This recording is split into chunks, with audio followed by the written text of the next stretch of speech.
गुरुदेव 2 माह से ज़्यादा समय हो गया है, कृपया क्षमा करें। मानसिक अपराध होता है, इसको रोकने का क्या उपाय है? मन से अपनापन हटा दीजिए। मानसिक अपराध का वैसे कोई दंड नहीं मिलता। कलिकर एक पुनीत प्रतापा, मानस पुण्य और हो ही नहीं पापा।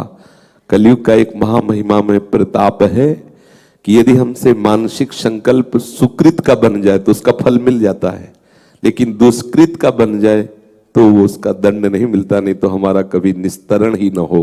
मन से जो पाप होते हैं, कलयुग का एक महान प्रताप है।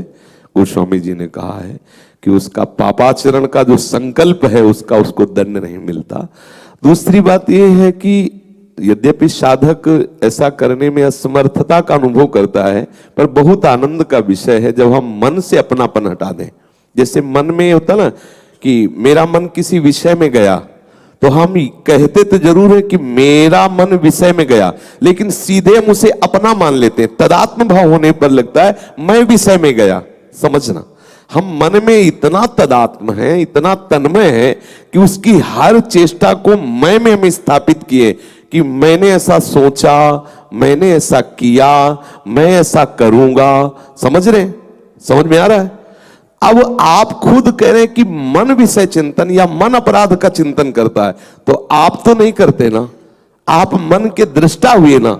ये बच निकलने का रास्ता मिल गया। अगर आप इस बात पर रहे कि ये मन विषय चिंतन कर रहा है, मैं नहीं, इसको करने दो, वो कुछ नहीं बिगाड़ सकता। थोड़ी देर विषय चिंतन के बाद फिर वहीं आ जाएगा जहां आप हो। जैसे जल जहाज का पक्षी उड़कर कितना भी उड़ान भरे, आना उसे जल जहाज में ही होगा। ऐसे ही तुम्हारा मन कितनी भी उड़ान भरे, आना तुम्हारे पास ही होगा। बिना तुम्हारे आदेश के, बिना सहयोग के वो कुछ नहीं कर सकता। तुम्हें ध्यान रखना है कि मन की स्फुरणा के अनुसार चेष्टा ना होने पावे।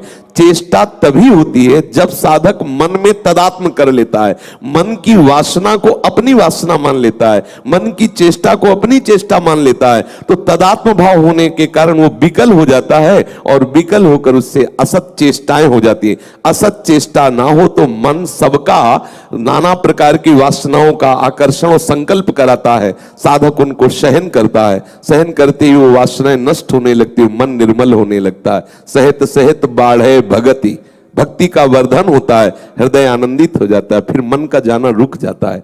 इसलिए मन के दृष्टा बनो, साक्षी बनो, ना कि मन में तन्मय होने की भावना आप लिए बैठे कि मैंने ऐसा किया, मेरे मन ने किया तो आप दृष्टा, और मैंने ऐसा सोचा, मैंने ऐसा, फिर ये गलत हो जाए, फिर निकलना मुश्किल हो जाता है। तो पहले आप थोड़ा अलग होकर उसके दृष्टा बनिए और उसके संकल्प के अनुसार चेष्टा मत होने दीजिए। फिर आप देख लीजिए धीरे धीरे शांत हो जाएगा। बकाया है बहुत कठिन, क्योंकि इसकी जलन को सह जाना कोई साधारण बात नहीं, ये विकल कर देता है। और जो सह जाता है तो इनाम रूप से हरि मिलते हैं, उसी को हरि मिलते हैं।